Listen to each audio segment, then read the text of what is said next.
È giovedì 27 novembre, buongiorno Sicilia da Angelo Gagliano. Una buona mattinata anche da Marco Carli. E con Marco leggeremo assieme come sempre i quotidiani in edicola, prima quelli regionali, poi quelli nazionali. Intanto le notizie del giorno: beni per circa 2,5 milioni sono stati sequestrati all'ex rettore di Messina Salvatore Cuzzocrea, indagato per plurimi reati di peculato. Un'inchiesta verte su un uso privato di fondi dell'Ateneo e anche sui rimborsi spesa non collegati con le sue attività di ricerca. Vediamo. La procura di Messina aveva chiesto i domiciliari contestando plurimi episodi di peculato all'ex rettore Salvatore Cuzzocrea, ma il giudice per le indagini preliminari non ha ritenuto sussistenti le esigenze cautelari. È lungo oltre 700 pagine il decreto con cui il GIP ha disposto il sequestro di beni per un valore stimato di 1.600.000 euro, eseguito dalla Guardia di Finanza, più altri 800.000 euro errotti, fermati con provvedimento d'urgenza della procura. Le indagini ruotano attorno a quello che sarebbe stato, secondo gli inquirenti, un sofisticato meccanismo attraverso il quale l'ex rettore, in qualità di pubblico ufficiale e responsabile scientifico di progetti di ricerca, avrebbe goduto di somme di denaro utilizzando ai fini di rimborso spese documentazione contabile artefatta o non inerente ai medesimi progetti. Fra le varie irregolarità contestate anche la presentazione di scontrini fiscali relativi ad acquisti effettuati per spese personali o la richiesta di rimborso di missioni effettuate per presunte attività di ricerca ma risultate coincidenti con la presenza dell'ex rettore a eventi ippici, mentre acquisti avrebbero riguardato materiali non collegati all'attività di ricerca ma a beneficio di un'azienda agricola riconducibile all'ex rettore. Indagini sono state eseguite anche su fatture emesse all'estero. Cuzzocrea, assieme all'ex direttore generale dell'Ateneo e a 4 imprenditori, è a processo per irregolarità nella gestione degli appalti, delle forniture e dei servizi per l'Ateneo. L'università è parte civile. Ferma restando la presunzione di non colpevolezza, confermo la massima collaborazione dell'Ateneo per ogni eventuale richiesta, dice l'attuale rettrice Giovanna Spatari. Adesso andiamo subito allora da Marco Carli a leggere i quotidiani. Partiamo chiaramente dalla Gazzetta del Sud oppure da Repubblica Palermo. Però ti dico, Angelo, che questa notizia è ovviamente l'apertura di molti quotidiani regionali. Andiamo proprio su Repubblica Palermo con il titolo che racconta in poche righe quello che abbiamo sentito anche nel servizio del nostro collega. Il rettore amava viaggi e cavalli, lo scandalo dei fondi alla ricerca, maxi sequestro a Cuzzocrea, ha utilizzato a fini personali i soldi destinati all'Ateneo. Poi c'è un risvolto su cui torna Repubblica Palermo, perché l'ex rettore ha anche una consulenza al Ministero che sembra non vada toccata, ma entreremo anche nelle pagine interne di Repubblica. Questo invece è il titolo che troviamo sulla Sicilia. Tegola sull'ex rettore, maxi sequestro da 1.600.000 euro, l'indagine con Cuzzocrea accusato di aver utilizzato i soldi della ricerca per eventi ippici, fra virgolette viene scritto sulla Sicilia. La pagina interna invece della Gazzetta del Sud, quotidiano che fa di Messina un centro chiaramente importante, il caso rimborsi all'università, sequestro all'ex rettore Cuzzocrea, peculato per uso privato dei fondi dell'Ateneo. Il GIP rigetta la richiesta di domiciliari ma accorda il congelamento di beni per 1,6 milioni. La procura ne decide un altro d'urgenza per 900.000 euro, per cui diamo un po' anche delle cifre attraverso la Gazzetta del Sud. Ritorno alla Repubblica, a Repubblica Palermo per i temi che abbiamo, di cui abbiamo parlato in precedenza, che sono legati anche a quello che è il ruolo in questo momento di Cuzzocrea, ok, ex rettore, ma anche con un ruolo al Ministero. Intanto questo è il titolo che troviamo: i fondi per la ricerca usati per viaggi e stalle, sequestro a Cuzzocrea, bloccati i beni, e qui si fa la somma per 2,4 milioni di euro, 2,5. I PM volevano l'arresto, i soldi dei progetti dell'Ateneo per partecipare a gare di equitazione. Qui parliamo di equitazione e non di ippica, per chi si intende di sport, sono due sport completamente diversi, ma il tema non cambia. Ma ritorniamo anche al discorso legato alla consulenza. Polemiche, è questa che arriva, la polemica sull'ex rettore, consulente al Ministero, con la Bernini che dice resta in cella, resta in sella, scusate. Bonelli chiede la revoca, la replica è a titolo gratuito, aspettiamo le sentenze, già cessato l'incarico all'ambiente. Il professore continuerà a far parte della commissione di esperti incaricata di scrivere la riforma dell'università. Grazie Marco, torniamo da te fra pochissimo. Intanto adesso lo sciopero di ieri dei laboratori di analisi sono scesi in piazza perché sono stati esauriti, diciamo, quelli che sono i tetti di spesa messi a disposizione dalla Regione, e la serrata ha riguardato, come detto, i laboratori di analisi. La protesta in piazza Indipendenza: non possiamo andare avanti così, dicono per l'appunto i manifestanti. Vediamo e sentiamo il servizio. Tetti di spesa esauriti, ma soprattutto dialogo fra istituzioni e sigle dei convenzionati ritenuto insufficiente. Dai laboratori di analisi, da oggi è stop alle analisi cliniche gratuite in tutta la Sicilia, e davanti il governo regionale a Palermo scoppia la protesta. Da parecchi anni il budget assegnato viene assegnato a fine anno, ancora oggi al 26 di novembre noi non abbiamo budget, nonostante che avessimo concluso a maggio una concertazione. L'assessore poi aveva preso 2 mesi di tempo per fare il decreto, poi il decreto l'ho esitato a luglio, da allora 4-5 circolari che hanno confuso pure le ASP, e in realtà siamo come sempre a dare prestazioni che poi alla fine non ci vengono pagate. Laboratori di analisi e ambulatori convenzionati non eseguiranno più quelle prestazioni erogate con la ricetta a partire dalla giornata di oggi. Nei nuovi contratti ci intimano di non spendere un euro in più, di non erogare una prestazione in più, e noi siamo costretti a mandare via i pazienti, che bisogna essere medici per capire quanto è profonda questa ferita per noi. E poi le liste d'attesa che non si riescono ad abbattere tra i temi della protesta odierna. La crisi sanitaria regionale, ma possiamo dire nazionale, determina una lunghezza nelle prenotazioni a discapito delle visite anche urgenti dei consumatori, degli utenti, che si vedono importanti esami diagnostici da fare in maniera preventiva con liste di attesa di 1 anno. Certo, questo è un tema ricorrente. A un certo punto dell'anno arriva questo blocco in qualche modo, perché i fondi non sono sufficienti per assicurare la continuità di queste prestazioni. Forse bisognerebbe intervenire in maniera strutturale, in maniera diversa. Perché è un tema ricorrente alla fine, Angelo, quello della sanità certo. in Sicilia, in un anno di crisi, di difficoltà per la sanità siciliana, in cui si inserisce anche questo tema. E noi ripartiamo facendovi vedere la stessa immagine che avete visto in chiusura del nostro servizio, con gli striscioni da parte dei convenzionati, e poi il titolo, siamo su Repubblica Palermo in questo caso, con Fratelli d'Italia che preme sul governatore: licenzi il dirigente. Gli ambulatori privati minacciano la serrata in periodo di Natale e incontrano il presidente dell'ARS. Chiesto un tavolo tecnico, ma ci si concentra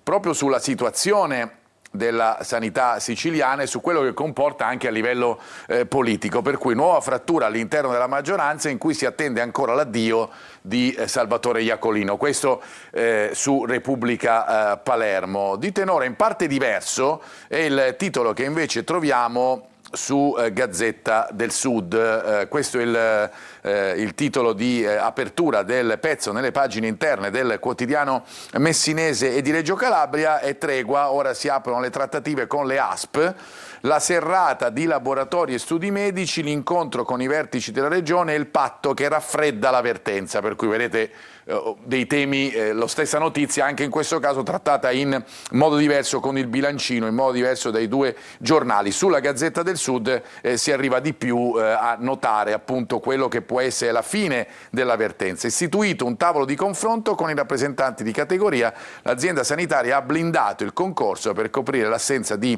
pediatri intanto in provincia di Messina. E adesso restiamo proprio a Messina, perché cresce l'attesa per quella che è la giornata di grande mobilitazione che vedrà poi in piazza i movimenti No Ponte nella giornata di sabato pomeriggio. Ieri c'è stata un'assemblea degli attivisti e hanno spiegato le motivazioni proprio di questa manifestazione. Sarà una grande manifestazione della volontà popolare, assicurano così i rappresentanti dei movimenti No Ponte, che hanno illustrato le motivazioni che animeranno il corteo nazionale contro il ponte sullo Stretto in programma sabato pomeriggio a Messina. Nonostante la bocciatura da parte della Corte dei Conti e la delibera CIPES che avrebbe dato il via libera al progetto definitivo, la macchina del ponte sullo Stretto continua a muoversi e sarà così ancora per tanto tempo, è la preoccupazione dei movimenti. In questo momento storico per noi è molto importante non abbassare la guardia, non pensare che le pronunce favorevoli a noi, alla nostra causa, da parte della Corte dei Conti stiano chiudendo la partita. La partita si chiude soltanto con una mobilitazione dal basso, una mobilitazione costante e duratura nel tempo, ed è quello che cerchiamo di fare da tanti anni e continueremo a fare anche in futuro. Sulla manifestazione del 29 è stata costruita una convergenza di realtà provenienti da tante parti del Sud e che ha dato vita all'appello Il Sud Unito contro il ponte. Saranno presenti esponenti nazionali come Ellis Klein ed Angelo Bonelli.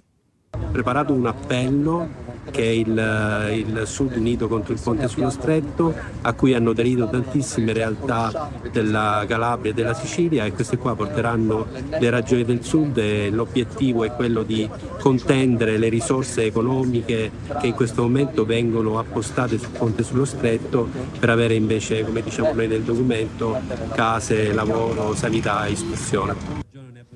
Il tema del ponte sullo Stretto ormai è una costante sui giornali, ogni mattina c'è una notizia nuova, però adesso ci si appresta a questa manifestazione di sabato. È una costante nella storia siciliana, italiana, diciamo, poi negli ultimi anni lo è stato sicuramente di più. Ricordiamo che questo, il 2025, avrebbe dovuto essere, perché a questo punto il condizionale è più che d'obbligo, l'anno importante, no? Di avvio di determinate situazioni. Invece si parla ancora di una infrastruttura in difficoltà e ancora di là da venire. E su Gazzetta del Sud troviamo queste indicazioni sul ponte. Siamo in apertura, curioso l'accostamento fra il ponte e i grattacieli, l'avrete letto sicuramente ad Hong Kong, i grattacieli che sono andati in fiamme. Esatto. La fiducia, andiamo proprio sul ponte, sulla registrazione della Corte.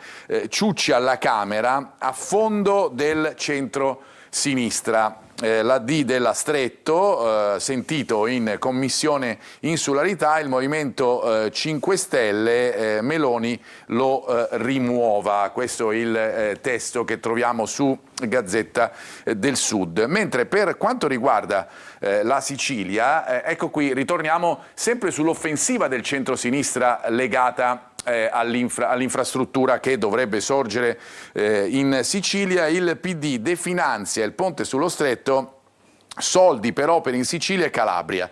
Il Blitz, ammissibile l'emendamento Nicita che taglia 5 miliardi ed è scontro fra Ciucci e Bonelli, per cui è una polemica continua ed è inevitabilmente un rallentamento. Fra parentesi, appunto, come dicevi tu Angelo, c'è l'attività costante dei No Ponte che fanno sentire la loro voce.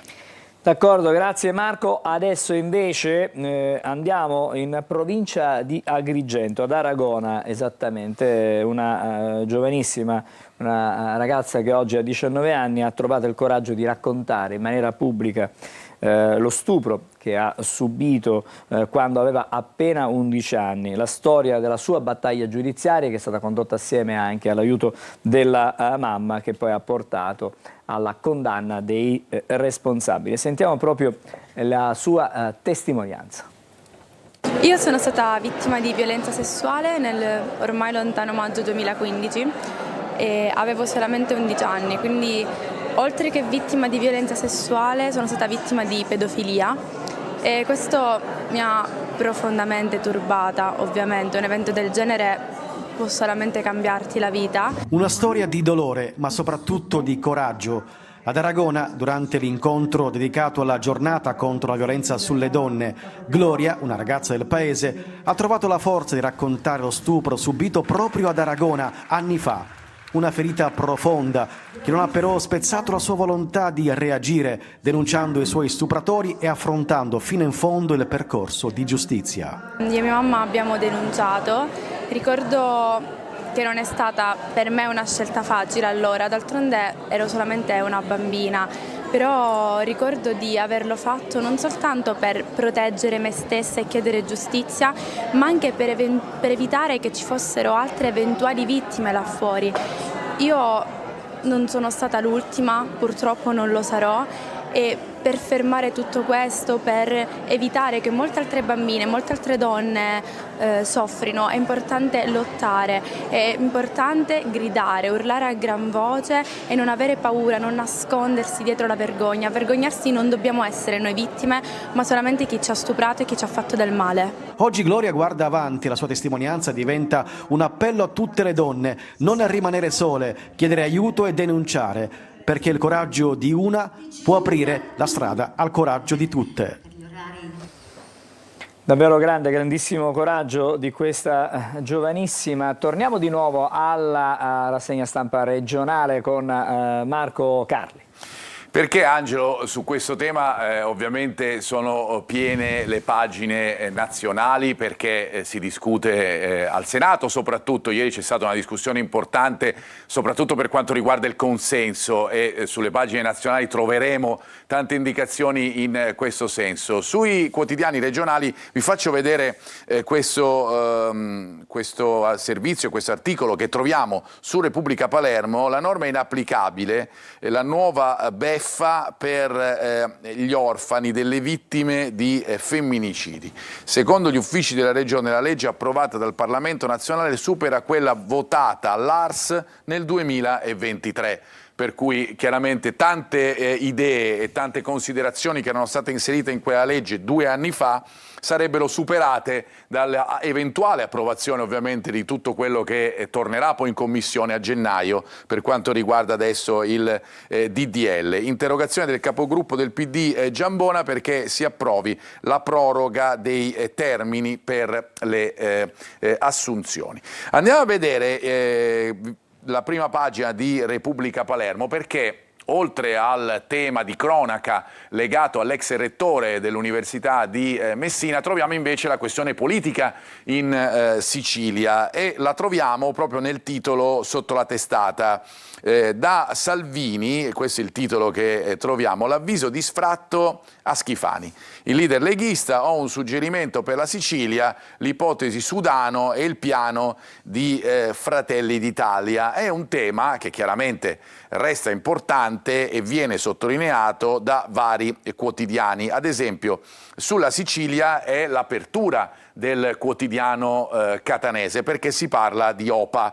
Salvini lancia l'OPA sulla Sicilia, alto là dell'MPA, della Lega, leali a Schifani. Il capitano Salvini: al Carroccio spetta l'isola se la Lombardia andrà ai meloniani. I concetti sono ultranoti, quelli insomma di una divisione delle cariche a livello sia regionale che nazionale. E su Sicilia, sulla Gazzetta del Sud, abbiamo pressappoco lo stesso argomento, con l'OPA sulla regione, prova in questo caso, mossa tattica, ma Forza Italia la prende sul serio. Il leader del Carroccio stuzzica gli alleati sul prossimo candidato alla presidenza della regione. Daremo qualche suggerimento.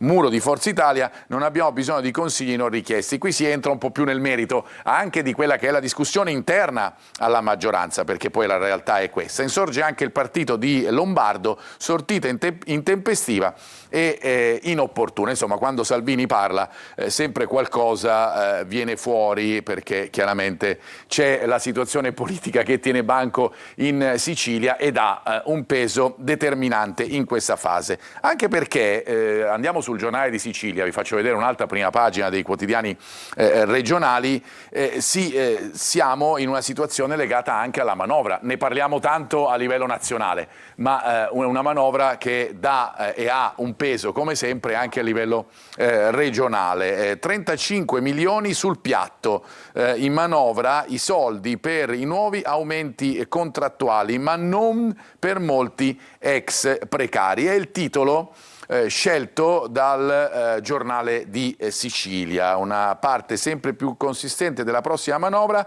sarà legata al personale. Per i dipendenti regionali il governo ha deciso di mettere sul tavolo subito 35 milioni, ma i soldi non bastano per tutti. Niente aumenti per i 15.000 articolisti stabilizzati dai comuni e per i 1.800 PIP alla SAS. Per cui questo è il tema anche legato ai dipendenti della regione, perché attraverso di loro chiaramente funziona anche la manovra finanziaria della regione siciliana.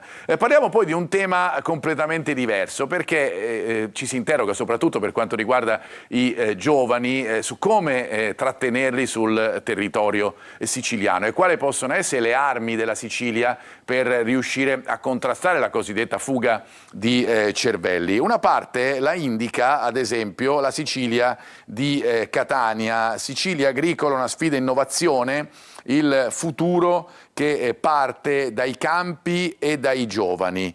Un vero e proprio laboratorio di idee per l'agroalimentare. Produttori e imprese cercano soluzioni sostenibili e competitive, da cui la nostra terra è sicuramente fucina per quanto riguarda certamente gli ottimi cervelli, ma anche gli ottimi prodotti della terra. A proposito di prodotti della terra, su Gazzetta del Sud c'è invece un argomento incoraggiante per quanto riguarda i vini siciliani e dunque la vendemmia in Sicilia, la premessa di una ottima annata, produttori incoraggiati grazie ad un andamento climatico favorevole che ha garantito una maturazione graduale e bilanciata, vini più fedeli alle tradizioni del territorio. Perché si è arrivati a una vendemmia che potrebbe essere premessa di una annata positiva per i vini siciliani? Per le piogge e per il clima.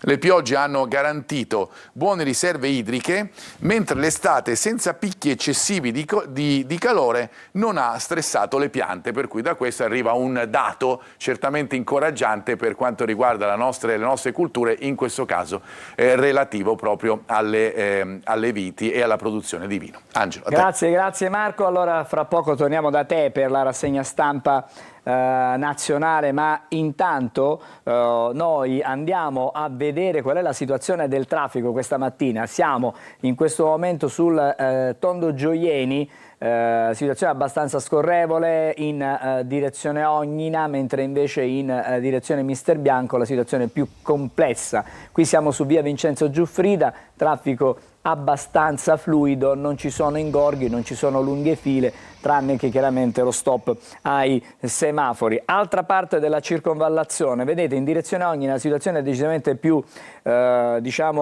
più facile da un punto di vista della percorribilità, mentre invece vedete le auto che risalgono la circonvallazione in direzione Policlinico vanno più a rilento. Adesso invece vi portiamo a vedere cosa accade sull'Etna. Questa è un'immagine che ci propone dunque questa telecamera che ci mostra come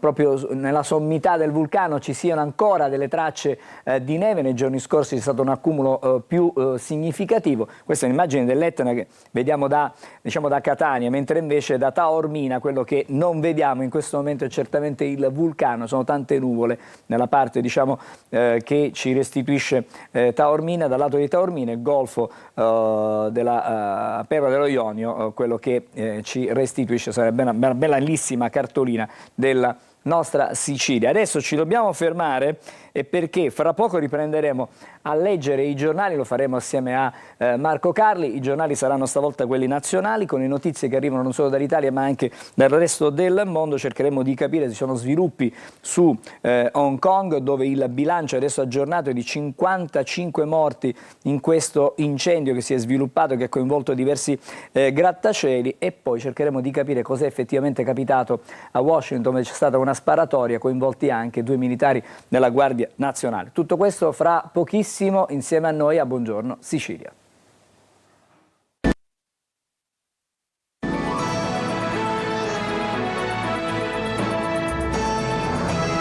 Allora, di nuovo insieme a Buongiorno Sicilia, adesso andiamo da Marco Carli, i giornali, quelli nazionali. Ci sono queste notizie di cui ho parlato prima io. Esattamente, Angelo, perché parleremo certamente delle notizie che arrivano dall'estero, come dicevi tu, la sparatoria che ha coinvolto esponenti, soldati della Guardia Nazionale a Washington, vicino alla Casa Bianca. L'incendio, già ne abbiamo parlato in parte con alcuni titoli che abbiamo visto sui quotidiani regionali, sui grattacieli ad Hong Kong, ma anche sui quotidiani nazionali tutto quello che succede a livello politico, perché ieri è stata una giornata importante per il DDL sulla violenza sessuale, soprattutto si è discusso molto dell'argomento legato al consenso. E poi c'è la manovra, abbiamo parlato della manovra regionale, ma c'è ovviamente quella nazionale che vive periodi importanti ed è in discussione con i vari emendamenti. Partiamo dal sito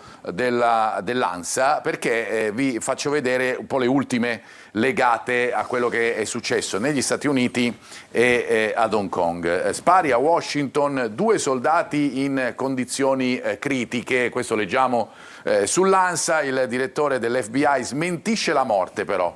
Fermato intanto un afgano di 29 anni, lavorò per l'esercito statunitense in Afghanistan.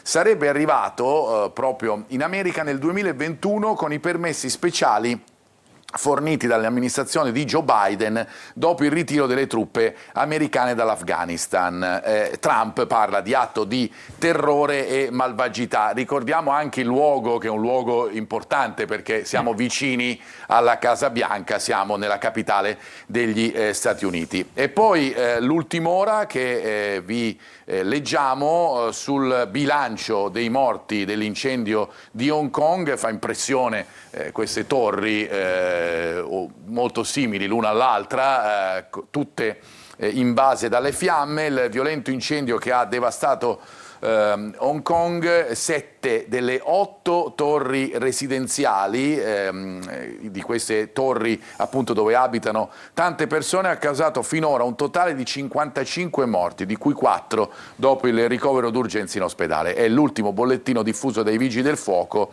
dell'ex colonia britannica nel corso di un briefing. Ricordiamo in tal senso che c'è stato anche l'intervento della Cina, che ha fatto avere tutto l'appoggio, o almeno a parole, tutto l'appoggio possibile per Hong Kong. Andiamo sul Corriere della Sera perché cambiamo argomento. Vi dicevo, si parla soprattutto di ciò che è successo e che succede in Italia, perché la discussione è aperta, ne abbiamo parlato tanto anche nei nostri telegiornali, vale a dire il consenso.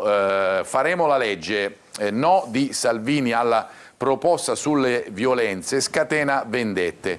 Schlein, io ad Atreju, ricordiamo che è il luogo simbolo di Fratelli d'Italia, per intenderci, la Schlein è stata invitata, sì se c'è il faccia a faccia con la Premier. Ricordiamo che la legge sulle violenze sessuali porta fondamentalmente la firma delle 2 donne più importanti della politica italiana, la Meloni da un lato e Schlein dall'altro. Agiremo per bene, senza fretta, cambia la manovra. Intanto questo è l'altro tema della giornata di ieri, le discussioni sulla manovra. Sale l'IRAP per le banche. Anche in questo caso vi facciamo vedere quelle che sono le interpretazioni dei vari quotidiani nei titoli, ma anche gli approfondimenti che troviamo, ad esempio proprio sul Corriere della Sera, perché si discute per quanto riguarda il DDL sulla violenza sessuale proprio sulla parola chiave, che è quella del consenso. Queste sono le parole di Salvini, che abbiamo visto ha scatenato polemiche a livello locale in Sicilia per le sue dichiarazioni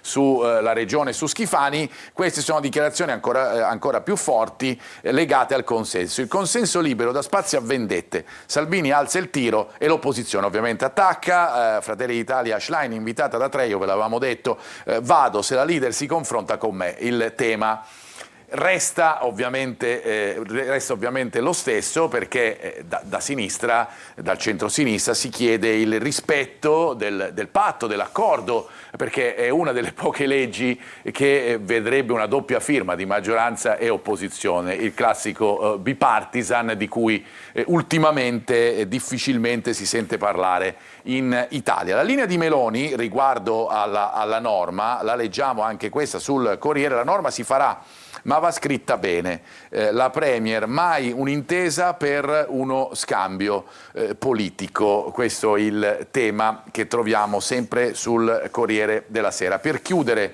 l'argomento in tal senso ci sono le parole di Bongiorno, che dice come si evolverà il DDL. Ricordiamo che c'è stato il Senato che ha bloccato l'iter, si andrà in commissione e allora Bongiorno dice: proporrò pene diversificate e una cascata di aggravanti, ci muoveremo in tempi brevi, il patto è rispettato, il testo arriverà in aula a fine gennaio. Come vi dicevo, chiaramente c'è il passaggio dalla commissione parlamentare che con le stesse percentuali dei vari rami del Parlamento dovrà esaminare queste carte. Andiamo poi nuovamente su quello che troviamo invece sulle prime pagine dei quotidiani, partendo dal Giorno, perché anche in questo caso siamo di fronte ai titoli legati appunto al DDL. Per cui stop alla legge antistupro, leggiamo sul Giorno, e scontro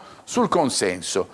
No di Salvini, il rischio vendette personali, opposizioni contrariate, Nordio parla di semplicemente un rinvio e appunto Bongiorno l'abbiamo letto pronti a gennaio. Questo è il tema che troviamo anche sul Giorno, ma vi faccio vedere come sempre anche le interpretazioni della politica, di ciò che succede nella politica viste attraverso i giornali, perché ci sono dei quotidiani che riportano la notizia con quello che è successo, dei quotidiani che anche provano a interpretarla. Lo fa ad esempio La Verità, vi faremo vedere due versioni diverse, sulla Verità e sul Dubbio. Gli stranieri stuprano bambine, questo è il titolo che troviamo sulla Verità, la politica litiga sul consenso. A Brescia la PM chiede le attenuanti per un bengalese richiedente asilo che ha messo incinta una ragazzina di 10 anni, a Pisa preso un immigrato per violenza su una bimba di 6 anni. Queste sono le vere emergenze, dice la Verità. Al Senato un testo sbagliato che inverte l'onere della prova, e questo è il tema su cui si discute in questo momento. La legge bipartisan sui rapporti sessuali slitta a febbraio, sì, fine gennaio, febbraio, ma secondo la Verità andrebbe cassata. Stesso tema, diverso titolo. Il Dubbio, legge sul consenso, maggioranza in tilt. Questo è il titolo e l'interpretazione della notizia che viene data a quello che leggiamo. Salvini ordina ai suoi il boicottaggio della legge bipartisan sulla violenza sessuale e fa saltare il patto Meloni-Schlein. Questo troviamo sul Dubbio e vi facciamo vedere. Come vi dicevo, la discussione politica non è solo legata al DDL sulla violenza sessuale, adesso nominato DDL consenso, ma riguarda anche la manovra, che è un dato determinante per la vita della nostra nazione e che ritroviamo ovviamente sul Sole 24 Ore, perché c'è un accordo importante legato alla manovra che arriva dalla maggioranza. Accordo su affitti brevi e soglie ISEE, prima casa, grandi banche, rincara l'IRAP e la legge di bilancio che fra i vari emendamenti e fra i vari accordi deve arrivare a chiudere l'anno, diciamo, del 2025 per l'Italia, con vari aggiustamenti legati all'economia che devono tornare poi nei conti dello Stato. Ci sono alcuni quotidiani che decidono di aprire proprio con queste notizie legate alla manovra, come ad esempio il Messaggero, che oltre a tornare con la foto notizia su quello che è successo nella tarda ora di ieri per quanto riguarda l'Italia, ma in giornata a Washington, con questo titolo Casa Bianca, shock, spari sui militari, torna proprio sulla manovra con la norma per Roma, emendamenti bipartisan per dare alla capitale risorse certe, trattenendo più IMU, vertice a Palazzo Chigi, affitti brevi, aliquota al 21% sulla prima casa, IRAP per le grandi banche, aumento di 2,5 punti è il tema significativo che troviamo sul Messaggero. Il Messaggero ci dà modo anche di tornare su ciò che è successo a Washington, lo fa anche il Resto del Carlino con questo titolo, con gli spari vicino alla Casa Bianca, colpiti 2 soldati, l'ira di Trump. Abbiamo letto tutti gli aggiornamenti sui quotidiani online, in questo caso sull'Ansa, vi abbiamo letto prima. Per chiudere, Angelo, questa nostra rassegna stampa a livello nazionale, andiamo a prendere i quotidiani che non vanno a trattare questi 3 argomenti principali. C'è poi anche quello dell'Ucraina, che è importante, è un argomento che parla di una possibile tregua, se mai arriverà. Ma sul Manifesto, ad esempio, si parla ancora di Gaza. Guardate questo titolo: occhio non vede. Pioggia e fango spazzano via le tendopoli mentre i camion umanitari sono bloccati ai valichi. Nella striscia si continua a morire, in Cisgiordania scattano nuove operazioni militari, il cessate il fuoco è solo sulla carta, Israele avanza e il mondo non guarda più perché è concentrato su altro. Lì c'è la tregua effettiva, ma in realtà le immagini le vediamo tutte. E poi c'è anche il tema che riguarda invece la corsa al riarmo, perché si torna su questo, sulla notizia, l'ultima eurofollia, nella corsa al riarmo spuntano pure le armi nucleari e al fosforo.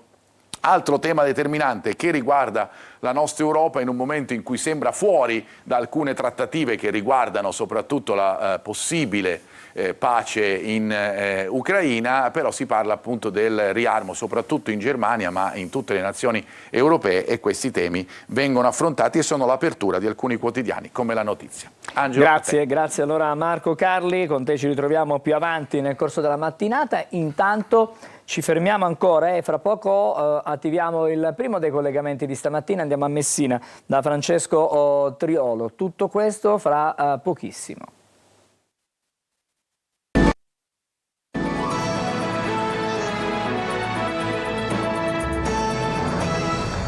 Bentornati a Buongiorno Sicilia, adesso è il momento di collegarci con Messina come anticipato con Francesco Triolo. Buongiorno a te Francesco, buongiorno anche alla tua ospite Selene Romeo che è una psicologa, perché stamattina parliamo di un centro, il primo centro a Messina per uomini autori di violenza, un tema di grande attualità, quello della violenza di genere, e allora veniamo da te e arriviamo a Messina per capire di cosa si tratta, che cosa si sta facendo.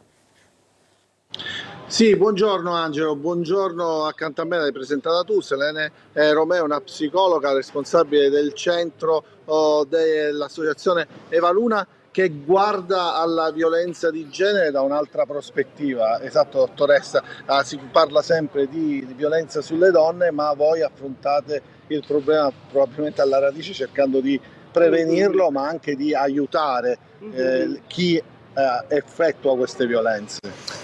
Sì, in realtà appunto i QAV nascono all'interno di quella che è una più ampia veduta rispetto al contrasto alla violenza di genere, anche la Convenzione di Istanbul che ci chiede dal 2011 di intervenire anche sui maltrattanti, e quindi l'associazione Evaluna, che dal 2003 si occupa di contrastare contrastare la violenza di genere e di sostenere le donne che vogliono fuoriuscire da un percorso, insomma, da dei vissuti violenti, abbiamo deciso di coinvolgere anche l'altra parte, e quindi di intervenire sugli uomini maltrattanti che sono sia volontariamente, insomma, che vogliono rivolgersi a noi, ma anche inviati dalle istituzioni con le quali abbiamo dei protocolli d'intesa. Quindi l'obiettivo è quello di contrastare la possibilità che la persona reiteri i fatti già avvenuti, ma anche prevenire, perché noi siamo, insomma, aperti anche ai volontari e non solo a chi ha già compiuto degli atti, e quindi il nostro compito è quello di cercare di sostenere chi ha delle difficoltà all'interno delle proprie relazioni. Sì, dottoressa, io la volevo bloccare un attimino per chiedere, Angelo, per dire, il centro è attivo dal 2023, sì. E già sono un'ottantina i casi che avete trattato e state trattando, sì. Non sono pochi. Non sono pochi, sono in aumento oltretutto, quindi i QAV in Italia stanno lavorando sempre maggiormente, sempre di più. È avvenuto un aumento non soltanto relativo agli uomini che sono stati inviati dalle istituzioni, ma abbiamo anche un aumento di volontari, e questo per noi è un grande dato. Speriamo, insomma, possano aumentare sempre di più i volontari, come speriamo anche comunque che i centri di QAV possano stabilizzarsi sempre di più in Italia e possano anche ricevere dei fondi adeguati. Come intervenite? Come funziona?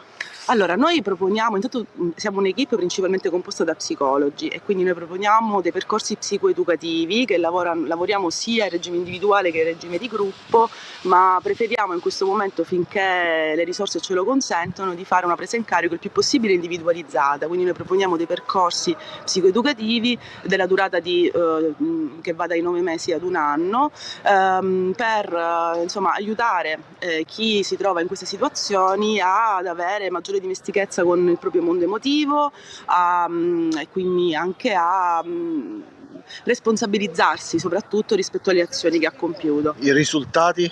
I risultati sono sempre molto variabili, quindi non abbiamo una formula che possa con tutti, insomma, essere applicata, né abbiamo la pretesa, insomma, che il nostro intervento abbia lo stesso risultato con tutti, quindi gli obiettivi vanno tarati caso per caso. È chiaro che nel momento in cui la persona aderisce al percorso, e in alcuni casi è accaduto, decide di continuare anche dopo la fine, è lì che capiamo che comunque il percorso ha dato i suoi frutti, e comunque anche, col contatto partner che noi facciamo grazie all'altra equipe che fa parte del centro antiviolenza, cerchiamo di valutare i risultati durante il percorso per capire se la persona ha interrotto gli agiti violenti. Ecco, Angelo, non è una... Volevo chiedere semplicemente le risorse per poter prestare questi servizi, per operare in maniera concreta. Da dove arrivano? Ci sono delle istituzioni che vi supportano, che vi aiutano, che chiaramente mettono a disposizione quelli che sono i fondi necessari perché poi questi percorsi si possono aprire ma anche chiudere in qualche modo? Sì, noi abbiamo ricevuto dei finanziamenti dalla Regione che provengono dal Dipartimento delle Pari Opportunità, partecipando ad un bando appunto che è stato pubblicato nel 2022, se non sbaglio. Le risorse però ancora non sono ben distribuite, nel senso che ci sono anche dei buchi, ecco, del mezzo, per cui noi siamo riuscite ad andare avanti grazie anche a delle sovvenzioni private, per cui la Fondazione Franz Amato Scena e anche altre realtà cittadine ci hanno sostenuto nel nostro lavoro e ci stanno permettendo di coprire quel lasso di tempo che c'è tra la fine del primo bando e l'inizio, insomma, del secondo finanziamento, che comunque è in corso di stabilizzazione. Ecco, non c'è ancora un iter molto strutturato. Sì.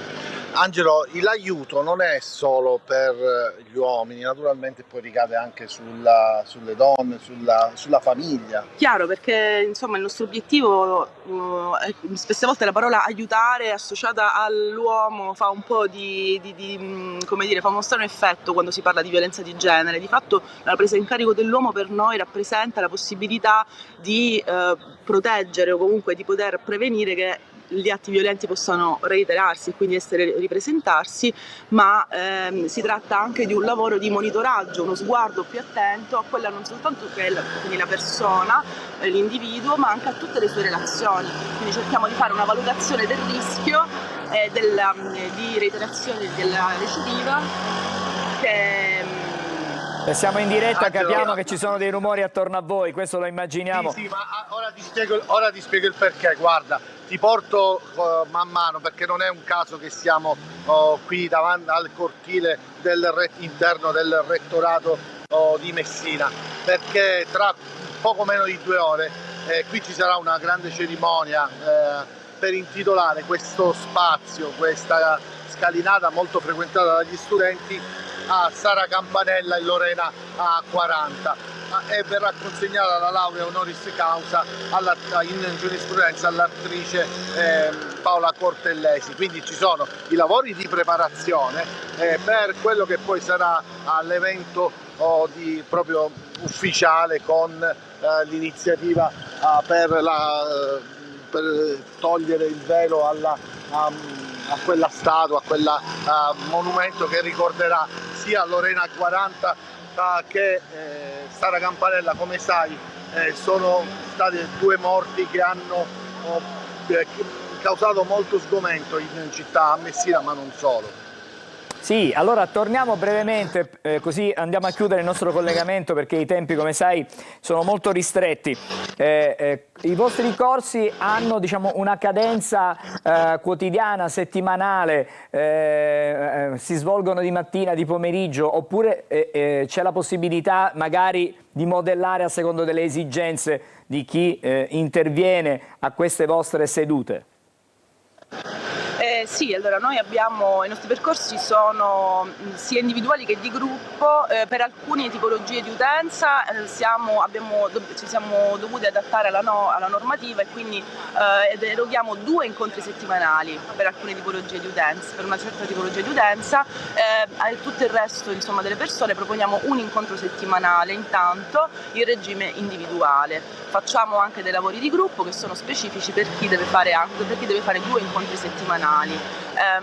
Siamo abbastanza flessibili finché insomma ci viene concesso e quindi effettuiamo degli appuntamenti sia di mattina che di pomeriggio, cercando di adattarci anche alle esigenze lavorative o rispetto anche ad altri impegni delle persone che giungono da noi.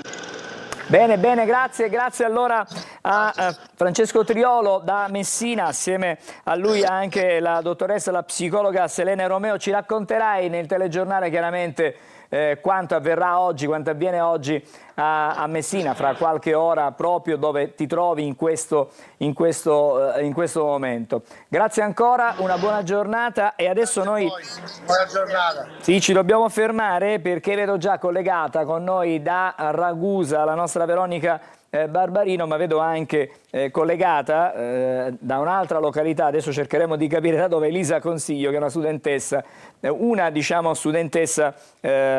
un'eccellenza, ecco, un'eccellenza degli studenti italiani e siciliani in modo particolare. Andiamo con ordine, fra poco andremo a Ragusa, poi andremo da Elisa Consiglio. Tutto questo fra pochissimo, restate insieme a noi a Buongiorno Sicilia.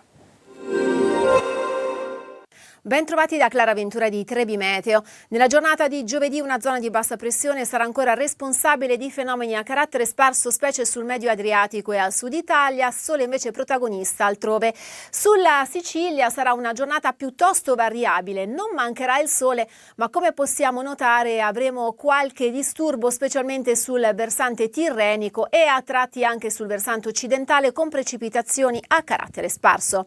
Temperature massime diurne che saranno sono più contenute nelle aree interne, sulle zone costiere localmente si toccheranno i 16-17 gradi.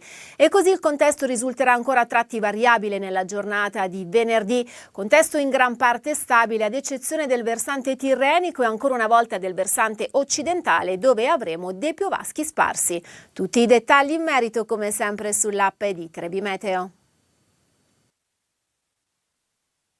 Di nuovo insieme a Buongiorno Sicilia vi do un aggiornamento dalle agenzie. A Siracusa è stato fermato dopo 2 giorni di ricerche un uomo di 46 anni che aveva picchiato lo zio al quale aveva rubato il bancomat e poi aveva dato fuoco, pensate, alla sua abitazione. Una vera escalation di violenza scatenata per non essere riuscito a prelevare il denaro dal bancomat dello zio. Poi la fuga in una villetta dove è stato fermato dagli agenti di polizia a Serra di Falco. Come annunciato, adesso andiamo a Ragusa, c'è la nostra Veronica Barbarino, assieme a lei Renato Meli, che è il presidente della Fondazione San Giovanni Battista. Parliamo di scuola, parliamo di futuro, parliamo anche di formazione e di abbandono scolastico, cosa bisogna fare, cosa si può fare e che cosa si fa attivamente. Andiamo allora da Veronica. Buongiorno a te, Veronica. Buongiorno, buongiorno. Come hai detto tu, sì, siamo con il nostro ospite Renato Meli, presidente Fondazione San Giovanni Battista, che si occupa da oltre 30 anni di promuovere attività di sostegno a persone con ogni tipo di disagio. E oggi parliamo del tasso di abbandono scolastico in Sicilia, che addirittura si aggira al 15%, un numero molto più alto rispetto a quello dell'Italia. Sì, decisamente, buongiorno. È decisamente il più alto d'Italia, anche se appunto è una realtà che presenta 2 aspetti. A livello nazionale i dati sono molto confortanti perché abbiamo raggiunto il livello del 9%, quindi messo in agenda da parte della Comunità Europea, e quindi noi siamo al 10%, il che significa che già nel 2024 l'Italia ha raggiunto l'obiettivo e addirittura si avvicina moltissimo all'abbandono scolastico come dispersione, diciamo, all'obiettivo che si pone per il 2030. E questo è un dato importante, solo che a fronte di questo ovviamente c'è un'Italia come al solito a 2 velocità. La Sicilia ovviamente, comunque il sud in generale soffre di più, ma la Sicilia diciamo che è un caso a parte. In questo caso, appunto, come appunto accennavi, praticamente noi abbiamo una dispersione scolastica abbastanza elevata che comunque preoccupa un bel po', perché comunque se uno non investe in cultura, ovviamente tutto il resto viene a crollare, cioè ci sono i supporti. Ecco. Cosa c'è dietro un ragazzo che abbandona la scuola? Ma ci sono tante motivazioni e dobbiamo prendere in buona considerazione quello che è successo nel 2020, cioè la pandemia. Questa è una delle cause che ha determinato, diciamo, un importante abbandono, perché diciamo, dal punto di vista psicologico i giovani hanno subito moltissimo questo periodo, e quindi ancora i disagi ce li portiamo dietro. In questo senso, appunto, noi abbiamo dei dati molto molto negativi per quanto riguarda appunto la Sicilia in quanto tale, in generale, no? Tutte le province soffrono. E facendo un focus su Ragusa invece che cosa abbiamo? Focus su Ragusa abbiamo anche qui una cartina con due evidenze. Da un certo punto di vista possiamo dire che appunto abbiamo dei risultati buoni, ma se andiamo a guardare però i dati degli invalsi, delle prove invalse, sì, e noi abbiamo un 37% che si colloca con competenze quasi inesistenti, cioè a livello 1 e livello 2. E questo è l'anticamera dell'abbandono scolastico, questo è un po' Poi abbiamo un 30% quasi di competenze basse, quindi diciamo che quando si arriva al diploma lo si arriva con competenze poco consolidate, e questo è ovvio che poi comporta a seguire tutta una serie di ricadute. Veronica. C'è da dire però che il sistema riesce a produrre anche delle eccellenze, perché c'è un buon più del 30% che si colloca in una fascia alta, tra 4 e 5 nei livelli invalsi, per cui è ovvio che è un sistema che ha bisogno di supporto, perché la classe dirigente e insegnante c'è, Quindi... Allora, a Angelo, proposito di Vincelli. supporti, io volevo, a questo punto bisogna capire come si può intervenire, cioè cosa si fa nel concreto, perché sappiamo magari che i nostri ragazzi, ci diceva lei, con queste prove invalsi non vanno proprio, non li digeriscono, sono proprio, sono visti male, ecco, diciamo così, gli invalsi. Allora dico, come si può intervenire da parte vostra, come fattivamente intervenite anche, diciamo, a scuola, perché bisogna dare un sostegno anche a scuola, in famiglia, bisogna intervenire a 360 gradi. Sì, questo è quello che, diciamo, l'intervento più importante da fare, è quello su cui stiamo lavorando, è quello di costruire la comunità educante attraverso tanti progetti.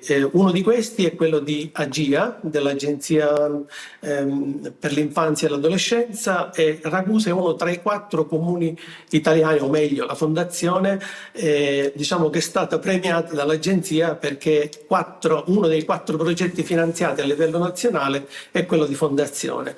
Perché abbiamo, diciamo, inquadrato il tema, secondo noi non ci aspettavamo neanche questo risultato, ma abbiamo inquadrato il tema a 360 gradi, cioè costruiamo una comunità educante, le agenzie educative non si può demandare tutta alla scuola, la scuola ha bisogno di supporto, il terzo settore deve fare la propria parte, le famiglie devono fare la propria parte e quindi creando una sorta di patto, no? All'interno di questa comunità, con protocolli, con come dire, accompagnamento scolastico, recupero scolastico, capacitazione da parte dei docenti, non solo dei discenti, e questo è il modo più adatto e migliore per raggiungere risultati. Noi ce ne accorgiamo perché stiamo seguendo alcuni ragazzi con supporto scolastico e adesso seguiremo, e abbiamo anche seguito l'accompagnamento di docenti che hanno ricevuto il nostro personale nelle loro classi, quindi non è una cosa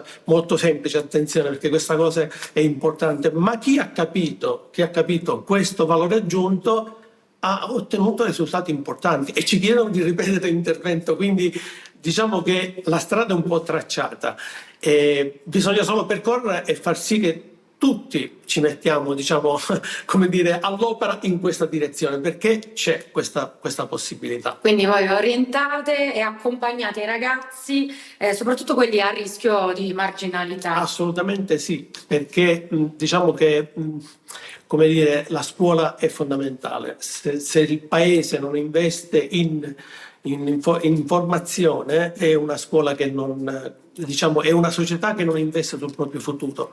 E non bisogna, secondo me, puntare soltanto al merito. Cioè, se si innalza, diciamo, tutta la società, si eleva ad una cultura un po' più sostenuta, insomma questo ci fa ottenere dei risultati. Poi rammento soltanto una cosa che veramente mi sta a cuore.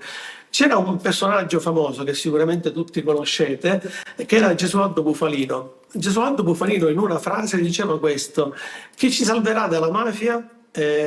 Un esercito di insegnanti elementari, diceva questo, ma su questo voleva dire che appunto è la cultura che fa formazione, che fa elevare una società e non lascia indietro nessuno, perché questa è la cosa importante, perché quando lasci quel 30% fuori è ovvio che poi ti ritrovi una società che ne paga le conseguenze e quindi l'eccellenza non basta. Questo è il nostro pensiero. Veronica, purtroppo il tempo, Veronica, diciamo siamo in chiusura, vogliamo aggiungere e per chiudere, perché poi dopo un esempio di, come dire, di grande cultura l'avremo con il prossimo ospite, con la prossima ospite, è un esempio di come veramente la cultura poi spinga i nostri giovani a fare bene, a fare non bene ma benissimo, tanto da entrare nella graduatoria top segnalata da Forbes. Però questo ci arriviamo fra non molto. Per chiudere, voi da Ragusa che cosa ci volete lanciare? Il messaggio di Bufalino era importantissimo,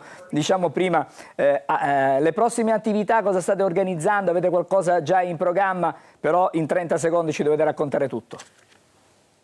Sì, vabbè, abbiamo diversi laboratori, diversi sostegni in classe, curriculare, co-curriculare, quindi la mattina a scuola entriamo, facciamo dei laboratori anche che interessano molti ragazzi, laboratori di teatro, laboratori di videomaking, cioè andiamo a raccogliere quelli che possono essere gli interessi e attraverso quegli interessi far passare quello che è la cultura. Questo è, e ripeto, torno a dire, secondo me non si può, come dire, escludere, non può essere il codice di avviamento postale che decide se uno sta dentro una società o meno. Sono d'accordissimo, grazie a Veronica per averci portato questa bella testimonianza oggi a Buongiorno Sicilia, grazie al tuo ospite, al presidente della Fondazione San Giovanni Battista, Renato Meli. Buon lavoro, fra pochissimo, la vedo già collegata, sentiremo Elisa Consiglio, paziente ancora un po', magari la stiamo vedendo, buongiorno intanto, fra pochissimo saremo di nuovo insieme, poi mi dirai come ti devo presentare come studentessa perché ancora hai tante cose da fare, come avvocato perché già hai conseguito la laurea, oppure qualcos'altro, magari ce lo dirai fra non molto perché sei anche una ricercatrice, ti occupi di ricerche particolari, tutto questo fra poco a Buongiorno Sicilia.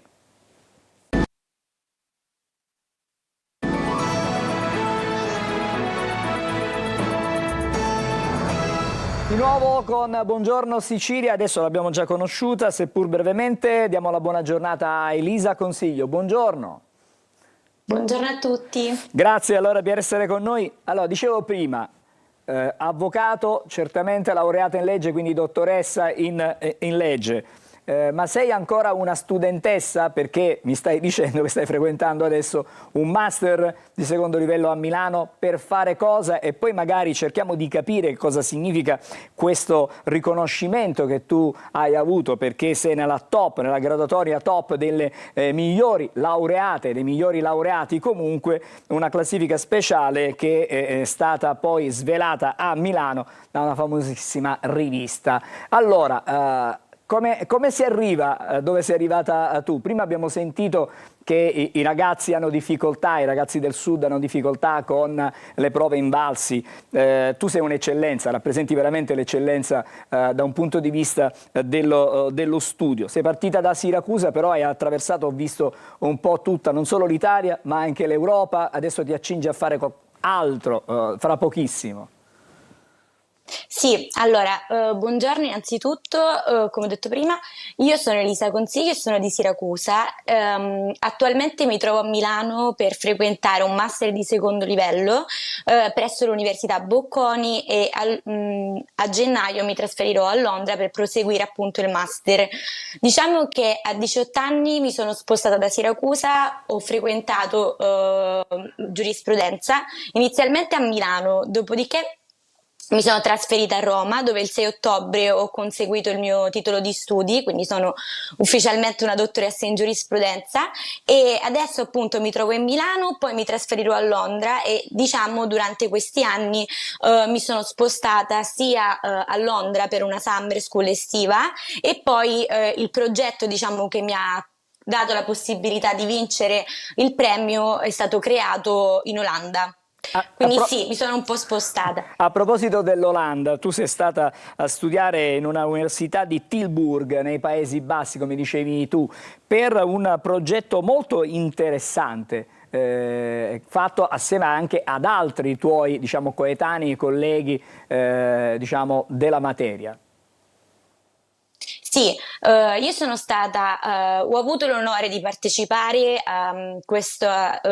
grazie a questa organizzazione internazionale che si chiama Engage, sono stata a Tilburg dove con altri studenti internazionali abbiamo creato una startup per la risoluzione di uno dei problemi più caldi attualmente, che è appunto la sostituzione nel mondo del lavoro per l'intelligenza artificiale, quindi la possibile sostituzione. E la nostra startup ha vinto il contest in Olanda e poi su quest'ultima io ho creato la mia tesi ed è stato il motivo per cui è stata premiata da Forbes Italia nella edizione di quest'anno come una tra le migliori 100 tesi sperimentali. Ma la tua tesi è particolarissima perché parti dall'intelligenza artificiale assieme al lavoro, ma ci metti anche l'etica e ci metti anche il diritto, che poi è la tua materia, cioè il diritto. Però hai spaziato, è un modo particolare il tuo di vedere la giurisprudenza, sei molto innovativa da questo punto di vista. Sì, io ho avuto la possibilità, grazie alla mia università, la Luis Guido Carli, di 3 anni fa entrare a contatto con queste materie innovative, quali l'intelligenza artificiale, la privacy, la cybersicurezza, la protezione dei dati, che oggi sono olio e motore del mondo. E una volta che sono entrata in contatto 3 anni fa con queste materie, mi sono resa conto della importanza e del potere che hanno attualmente, e mi sono resa conto che probabilmente dal 2025 in poi, per poter diventare un avvocato competitivo, è fondamentale la conoscenza e sapere gestire queste nuove materie imminenti. Volevo chiederti, ma ad una tua coetanea, ai ragazzi che studiano oggi giurisprudenza o comunque studiano, sono iscritti all'università e puntano ad una laurea, quanto è stato importante per te trovare il giusto motore, lo stimolo giusto per arrivare all'obiettivo? Tu hai individuato in queste, diciamo, materie probabilmente quella che sarà poi la tua attività futura, perché c'è tanto da ancora esplorare in questo mondo, quindi bisogna essere motivati certamente, ma trovare anche quello che è la sfaccettatura esatta per poter arrivare poi alla meta. Sì, sicuramente non bisogna avere paura, bisogna uscire dagli schemi classici e sperimentare. Questo è stato quello che io ho fatto un po' 3 anni fa, quando ancora di queste materie se ne parlava poco, però probabilmente io ho percepito un potenziale 3 anni fa, ed è il motivo per cui ho deciso di rischiare ai tempi e specializzarmi in queste materie, e ad oggi ringrazio la scelta che ho fatto. Per il resto io ritengo che nella vita probabilmente a questa età ci vuole soltanto curiosità e bisogna sapersi mettere in gioco. Il tuo è un percorso, hai detto tu, che ha attraversato, sei partita dalla Sicilia, sei arrivata poi al nord, sei tornata al centro, quindi l'Italia l'hai percorsa un pochettino tutta, l'hai scoperta tutta, ma è stato forse importante il confronto a livello internazionale, quindi il rapportarsi con ragazzi che arrivano anche da altre realtà, da altre università, anche da un'altra cultura, un'altra filosofia di vita, per poter poi tirare le somme, fare la sintesi per questa start-up che certamente è molto innovativa, perché la paura di tutti noi è innegabile, è che un giorno le macchine o che l'intelligenza artificiale possano prendere il nostro posto anche nei cicli produttivi, e quindi c'è molta reticenza nel accogliere quella che è l'innovazione.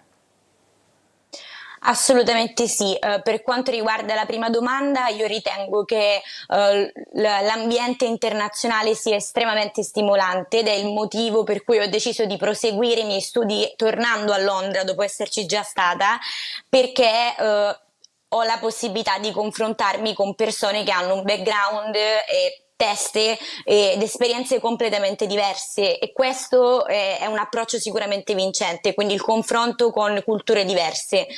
Per quanto riguarda invece la seconda domanda, sicuramente la paura un po' di tutti, però in realtà io ritengo che sono degli strumenti formidabili e bisogna saperli semplicemente utilizzare, perché nessuno sarà mai in grado di sostituire l'uomo e le caratteristiche intrinsecamente umane, però sono degli strumenti grandiosi che ci consentono di essere più competitivi sul mercato, e quindi il lavoratore del domani deve essere in grado di utilizzare questi strumenti senza paura. Sono d'accordissimo con te. Devo dirti anche che questo aspetto, questa sfaccettatura che tu hai visto nella giurisprudenza, cioè quella della specializzazione nelle nuove sfide digitali, potrà magari essere, chissà, oggetto di corsi particolari, corsi diretti proprio a chi ha nella propria struttura mentale il digitale, e affrontarlo da un punto di vista giuridico potrebbe aprire nuovi orizzonti, cosa che tu stai facendo già, e sei stata una sorta sorta di precursore, no? Un apripista, mettiamo così, per chi vorrà fare poi la giurisprudenza da questo punto di osservazione, perché le nuove tecnologie ci spingono anche ad avere degli avvocati, delle avvocatesse pronte a recepire l'innovazione e le sfide del futuro. Grazie per questa tua testimonianza oggi a Buongiorno Sicilia, ti auguriamo ogni bene, in bocca al lupo per quello che stai facendo, per quello che farai, e che il tuo esempio possa magari spingere, pungolare chi ci sta seguendo, chi ci sta ascoltando, e trovare la propria via, non soltanto in giurisprudenza, ma anche in altre facoltà. Grazie mille a tutti, un bocca al lupo a tutti i ragazzi della mia età, spingere sempre. Grazie Ciao. a te anche per questo messaggio. E noi dalla innovazione, dalla giurisprudenza vista anche per il futuro, ci proiettiamo e cambiamo assolutamente tema, ma come ogni mattina abbiamo un appuntamento importante, che è quello di avere i consigli dell'astrologo e delle stelle, così leggiamo insieme cosa ci dicono oggi le stelle con Marco Amato. Vediamo la sigla.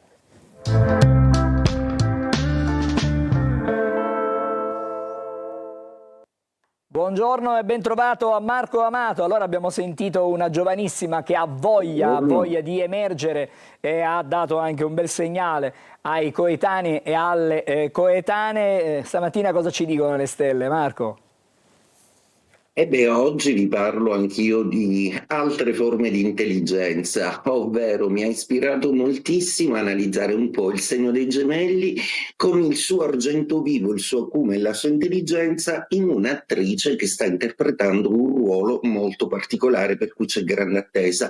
Parlo infatti di Nicole Kidman, che da Cancro interpreterà un personaggio di Patricia Cornwell, una scrittrice di gialli. Sarà insomma la personificazione di Kay Scarpetta. Sono un grande appassionato dei suoi gialli, per cui ho letto delle vicende di Kay, che è un personaggio molto interessante e particolare, e Nicole lo interpreterà un po' come passa il testimone da Bilancia a Scorpione anche Jamie Lee Curtis, che raccoglie il testimone di Angela Lansbury reinterpretando la signora in giallo, ovvero le vicende dell'adorata e simpaticissima Jessica Fletcher. Ebbene, mi ha incuriosito moltissimo come la successione zodiacale fa passare da un'autrice ad un'attrice, da un'attrice ad un'altra, il ruolo dell'investigazione. Ebbene, molto particolare, proprio perché il più grande investigatore con cui sono cresciuto è sempre stato Topolino, e se dovessi dare un segno zodiacale a Topolino sarebbe proprio Gemelli, proprio perché quella curiosità e quell'argento vivo di Mercurio che si esprime nel segno le fanno dei perfetti investigatori. Auguri a tutti. Bene, oggi vi racconto di una luna molto pizzicante, di una luna un po' elettrica. È in Acquario, ma quadra a tutta una serie di pianeti, quindi rende la comunicazione un po' complicata, soprattutto per Gemelli, Bilancia e Acquario, i segni d'aria, appunto, quelli più legati alla comunicazione. Cosa accade nello zodiaco? Ariete, per voi è una luna amica, anzi vi dà modo di dire delle cose che prima non potevate, per cui vuotate un po' il sacco. Toro, per voi è una luna di quadratura un po' urticante, non amerete oggi sentire nervosismo intorno a voi. Gemelli, attenti a quello che dite, proprio perché a voi è affidata la parola e la comunicazione, e questa luna vi esalta un po' troppo, quindi misuratevi. Cancro, la luna è il vostro astro e quando è in Acquario si accende di una grande fantasia. Oggi farete proprio voli pindarici. Leone, luna d'opposizione oggi, per cui oggi le cose andranno un po' chiarite, magari scucirete un punto di vista in maniera austera che prima vi tenevate chiuso dentro di voi.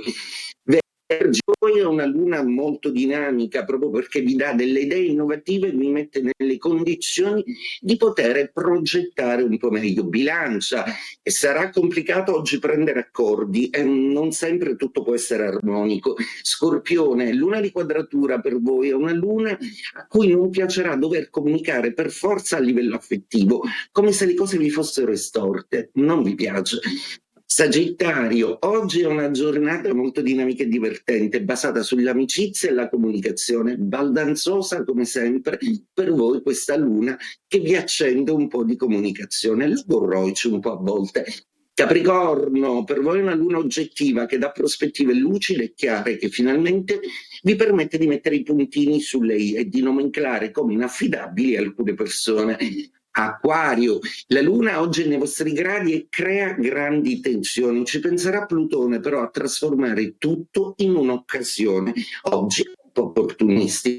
Pesci, per voi oggi la giornata è una giornata in cui sarà complicato dover tenere le fila di tutto, quindi armatevi di santa pazienza e confermate ancora una volta che siete il segno dello spirito di sacrificio. E detto questo, auguro a tutti una splendida giornata. Ciao Angelo e buongiorno Sicilia. Grazie a Marco Amato, ci ritroviamo domani per i consigli poi per il fine settimana. Una buona giornata anche a te, vado da Marco Carli. Chiudiamo con lo sport stamattina. Chiudiamo con lo sport e con la Gazzetta dello Sport, perché ieri è stata una giornata di Champions, una serata di Champions che per l'Italia ha detto 3 vittorie e una sconfitta. L'unica a uscire sconfitta è l'Inter, che perde a Madrid. Questo è il titolo che troviamo sulla Gazzetta dello Sport. È un po' la stessa storia che abbiamo visto nel derby di Milano, con una squadra che ha giocato probabilmente meglio dell'avversaria ma che poi non è riuscita a vincere. Spreca anche a Madrid, prima sconfitta in Champions, questo è il tema. È una sconfitta che non fa malissimo in classifica, appunto proprio perché l'Inter era già a 12 punti, per cui comunque vicina alla disputa dei playoff. L'Atletico vince l'ultimo secondo, Lautaro viene ancora sostituito e Chivu parla di maggiore cattiveria. Chi è stata certamente cattiva, nel senso buono, sportivamente parlando, è stata l'Atalanta, tant'è vero che il titolo è Tanta Atalanta, ha vinto in casa dell'Eintracht di Francoforte 3-0 con il ritorno al gol in Però Europa. ha ritrovato un fenomeno. Di Lookman, esatto. E l'esordio di Palladino vincente con una vittoria che ha ricordato molto l'Atalanta di Gasperini, quella che faceva razzia in Europa con la conquista dell'Europa League. Ma probabilmente le idee di Palladino, che è un allenatore giovane, emergente, possono soltanto fare bene all'Atalanta. Forse Juric non ha saputo trasmettere alla squadra quella che era il suo credo calcistico, che poi non si discostava moltissimo da quello di Gasperini. Insomma, voglio dire, poi alla fine i giocatori vanno in campo e decidono le sorti. Però ci si interrogava sulla scelta Palladino e la risposta sicuramente è stata una risposta importante. Lo dobbiamo vedere chiaramente alla lunga distanza. C'è una la partita controprova, non può fare certamente, sempre. però è un buon segnale. Grazie allora a Marco Carli. Noi ci fermiamo qui per Buongiorno Sicilia di oggi, ci ritroviamo domani come sempre, sarà l'ultima puntata della settimana, tanti anche domani gli ospiti, tante le notizie. A tutti una buona giornata.